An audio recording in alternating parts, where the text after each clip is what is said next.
What's going on, guys? Carmine here, and that finale, god damn, as far as finales go, Season 7 has got to be up there, along with Seasons 1, 2, and 5. And in fact, we haven't had a White Walker-themed finale in many years, so it was nice to get that once in a while.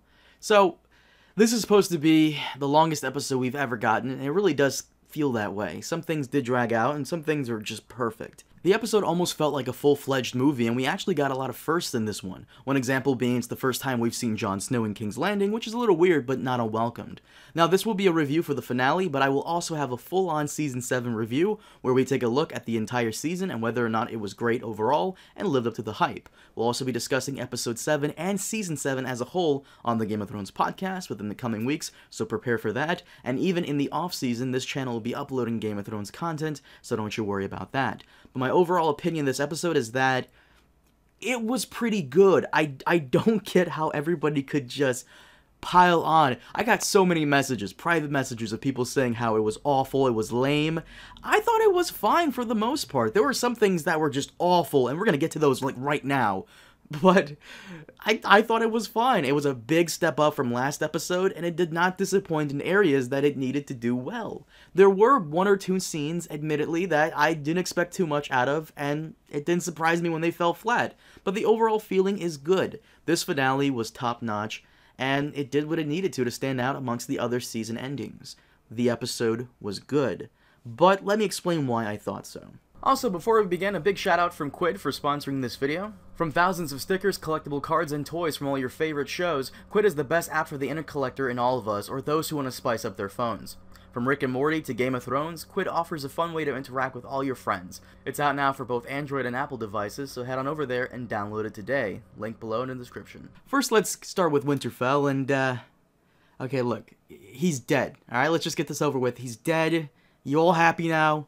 He brought us so much joy and laughter, like that one time he threw that crazy-ass woman out the moon door, and then that other time he rubbed his porn stash while planning on marrying a young girl whose father he betrayed and brother he plotted to kill. The guy was a legend. I don't care what you say. Nobody can deny that. But the way he went out was so pathetic and cringy. Just like Arya and Sansa this whole season. Pathetic and cringy. I'm joking, of course. But my thoughts last episode was that it was all a ploy to, trap him, and it kind of was a ploy all along, I guess, with Bran coming in with the save, I guess. I mean, apparently his copy of Season 1 finally came in the mail, otherwise he could have said that several days ago. Good job, Bran. But Littlefinger going down that way was just so bad, and he's been so awful this entire season. I feel like Littlefinger suffered the fate of all secondary and third characters on the show, which is, we don't know what to do with them, so let's just use them to make a main character look good. The way he went out reminded me of every Italian guy in a Scorsese film breaking up with his girlfriend. Baby, come on, it was all a misunderstanding. You know how these things are. Oh, God. Whatever, at least he's still cool in the books, and I can still take comfort in that. But Winterfell this time around was just meh for me. I did like that ending shot, with Sansa and Arya on the ramparts. It was very pretty, and we finally get Arya and Sansa acting like actual siblings, which is something I've wanted for a while in this season. We also get another thing on my wish list, a Rhaegar and Lyanna vision, which is something I was happy to see, but a little confused. Because for a second there, Rhaegar looked like Viserys. Did anybody get that? Like Dany's other brother from Season 1 who got that crown of gold? Seriously, go back and rewatch the episode. They look exactly alike. I don't think it was the same actor, except maybe that male Targaryens really look like each other, I guess. But like I said, Winterfell this time around for me was very eh. But for Winterfell overall, Littlefinger being my favorite character aside, I felt that they handled his death very poorly. All they really did was just use him to make other characters look good. I wasn't really into that. I really didn't like, the whole Bran exposition thing. I did like the vision, but the whole name thing, that's a topic we'll have to get into a little later. But my favorite things this episode regarding Winterfell have got to be the vision and Sansa and Arya actually being redeemed towards the end. On Facebook, Travis says he enjoyed how Sansa finally sees that once you stop being afraid of Baelish, you realize the Emperor has no clothes. And this is one of my nitpicks this season with Sansa, who was reduced to doing what she was doing before. Nothing, or at least being backed up against the wall. Her character arc this season should have been to stop Baelish and shown some leadership so she can take over as Lady of Winterfell in the event that Jon Snow does not survive Season 8. But instead, they had her bicker with Arya throughout, even if it was a ploy, and then use Bran to come in with the finishing move. The only person who should have defeated Littlefinger was her, and her alone. It was her fight. Defeating him was Sansa's version of kill the boy and let the man be born, but in this case, kill the girl and let the woman be born. Personally, I wouldn't even have her kill Baelish. I'd have her banish him from Winterfell and the North, knowing fully well he'd never reach the Vale or King's Landing without freezing to death first. He deserves to die alone in the cold, betrayed by the person he quote-unquote loves. It would have been a sweet and fulfilling death for me in regards to his character. But let's go over to the Dragon Pit meeting, and I'll be brief about this. I actually liked it a lot. It was easily one of my favorite scenes in the entire episode, and even in the entire season as a whole.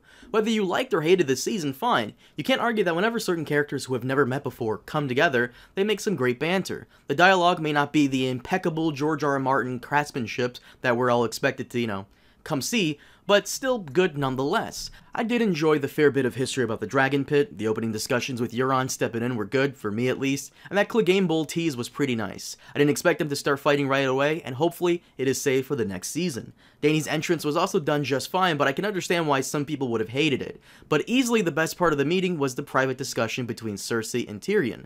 These two have always stood out as some of the best in the series, and them together alone did not disappoint one bit, and only served to reiterate that point. And keep in mind, we haven't had a private discussion between these two since Season 3, 4 years ago, and I'm not counting the trial in Season 4. So this episode was a first in many regards. First time Jon Snow and Theon have set foot in King's Landing, first time someone other than a character introduced in the North has seen evidence of the dead, first time dragons have appeared in King's Landing in the series, and the first time we've seen anybody from Dany's group in King's Landing, and it's also a first time we see the Hound meeting his zombified brother.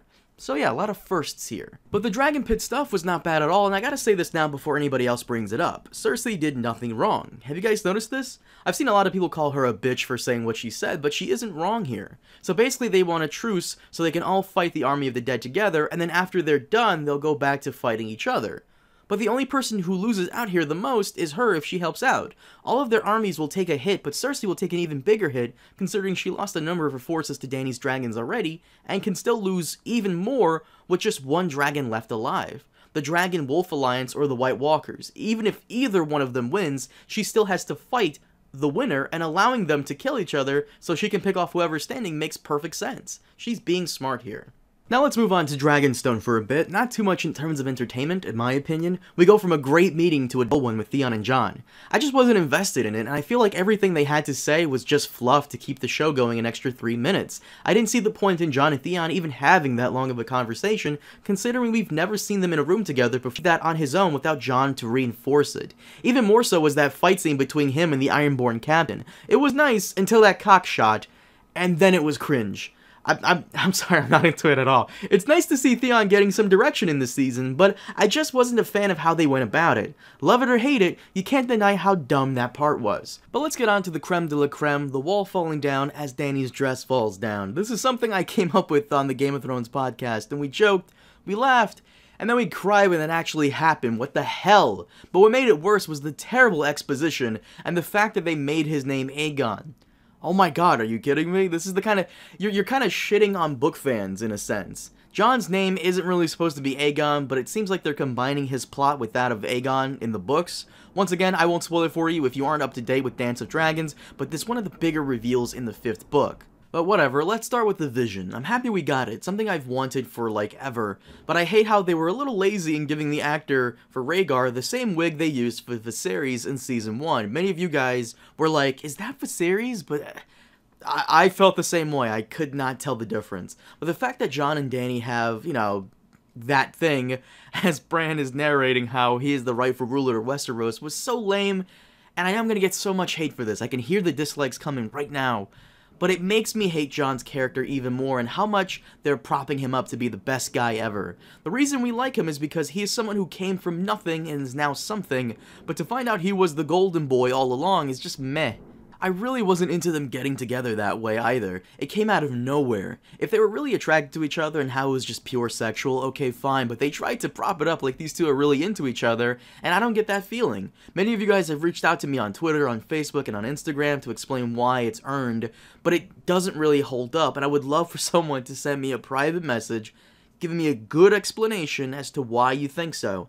And the reason I say private message is because certain things can get lost in the comment section. But it seems to me the real reason people want them to get together is because they're two attractive main characters, so fuck it, why not? But here's the thing, you don't like Game of Thrones because you get what you want. You like Game of Thrones because you aren't getting what you want. Think about it. Nobody wanted Ned Stark to die, a pregnant woman to be stabbed in the belly, or a little girl being burned, but by God, those were some of the best episodes.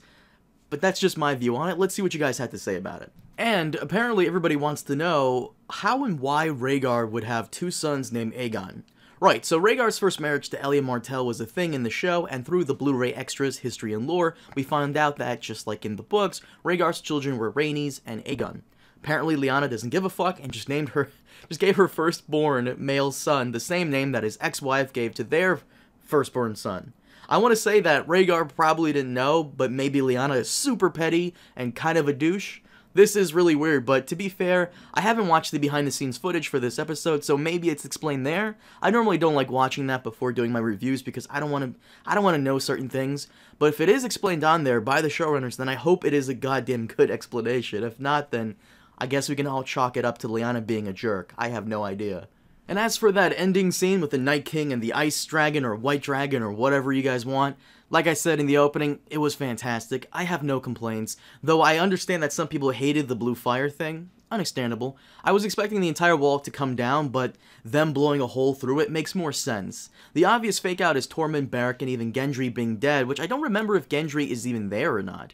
But the whole thing, the dragon, the army, the visuals, everything fantastic. And I know this is me being a little Chad Summer Child-ish, but what can I say? I'm a sucker for a zombie dragon blowing shit up. But guys, that is it for today. Leave your comments below and let me know what you thought of the episode. Everything that I didn't cover here will be covered on the next episode of the Game of Thrones podcast, so look forward to that. And the question remains, will I still upload Game of Thrones content in the off-season? Yes, I will be doing 3 different types of Thrones content in the off-season and more collaboration with other YouTubers as well, so look forward to that. If you do have any topics we should discuss on the next episode of the podcast, then, once again, leave them down below. Like the video if you enjoyed, subscribe if you haven't already, and I'll see you all next time. Baba Booey.